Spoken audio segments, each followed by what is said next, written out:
বন্ধুরা দেখো, চটের আসনে একটা ফুল তুলছি।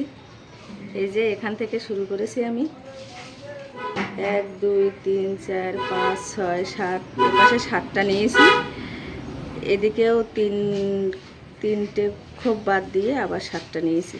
নিয়ে এখান থেকে আমি স্টার্ট করেছি, করে এই ফুলটা তুলছি। এপাশের একটা কলি হয়ে গেছে, এপাশের একটা বাকি আছে, আর এখানে একটা বাকি আছে।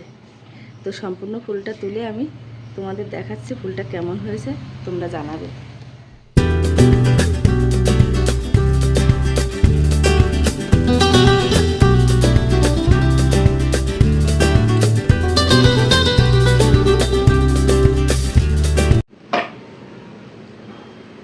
এই যে পুরোটা কমপ্লিট করে ফেলেছি। তো বন্ধুরা এবার